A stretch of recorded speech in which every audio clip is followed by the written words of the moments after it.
What's up guys, Hayden here with DLife HD. Since the last time, there's been 6 new games added and 4 games leaving. As always, these are the games that are cloud enabled and compatible with mobile devices. With that said, here's what's new on Game Pass, coming up right now.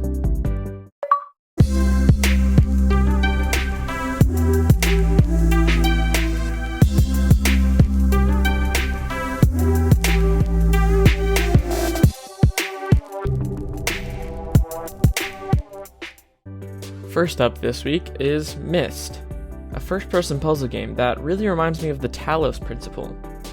This is actually an HD remaster of a CD-ROM game from 1993 with the same name. This version actually released as both a traditional and VR game with some pretty impressive graphics. This is the type of game where pretty much everything throughout the world is a clue to what you're supposed to be doing, so keep your eyes open. This is definitely one I want to be checking out sometime soon. The next game on our list this week is Psychonauts II.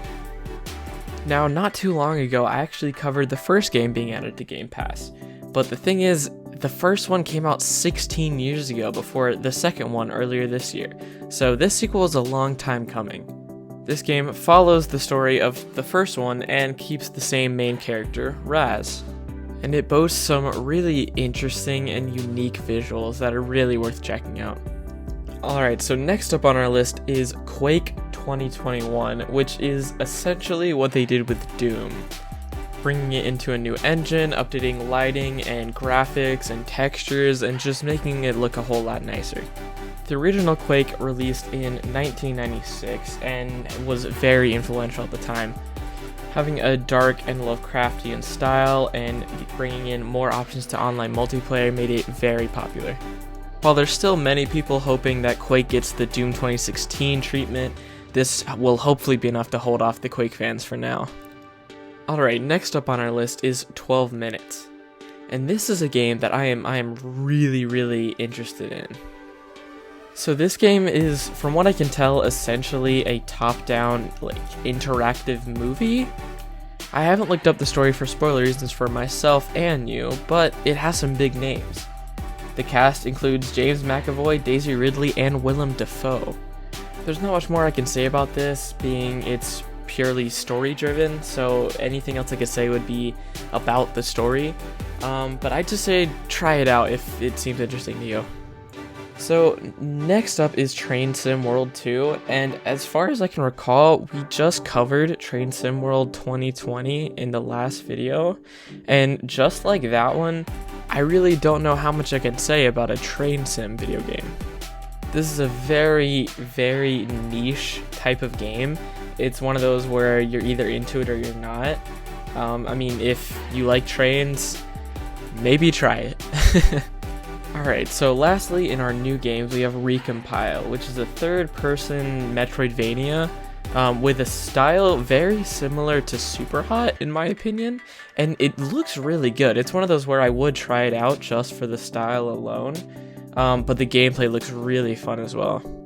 So in this, it's kind of a fusion of 3D platforming and first-person shooter, which you don't get too often in games. That's kind of a pretty rare combination of genres, but it looks like it's pulled off really well here. Now first on our list of games leaving this week is Blair Witch. As you can tell from the name, this is in the Blair Witch universe and is set 2 years after the first movie. It has some pretty impressive graphics and voice acting, but has been criticized in a not great light and thus only got decent reviews. Next up is Double Kick Heroes. This is a rhythm game with a purely metal aesthetic. And it's about as metal as it comes, from playing music on top of a car, driving away from a bunch of zombies and giant sharks, and about anything else you could imagine. This game seems pretty hectic. It comes with 24 levels though, and you can even import your own songs. Alright, the next game leaving on our list is Stranger Things 3, the game. Now this has some insanely rad retro-style graphics, and it covers the story of the 3rd season of the show. This is one that I think is interesting just for the sake of the show, as it adds some extra things like character interactions and extra quests and stuff, and just seeing all these characters that we know and love in pixel form is awesome.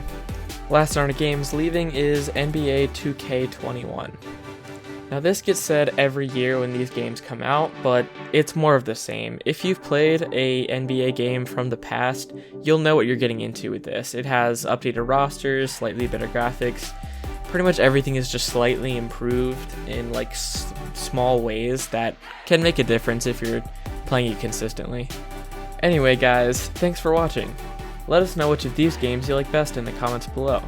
Or if you're currently playing them, we love talking to you guys. Also let us know what you think of Game Pass and if it's a service you're enjoying as much as we are. Remember to like and subscribe for more videos like these. Lastly, check out our Twitter account for gameplay of the latest releases. But most importantly, remember to always stay 1-up.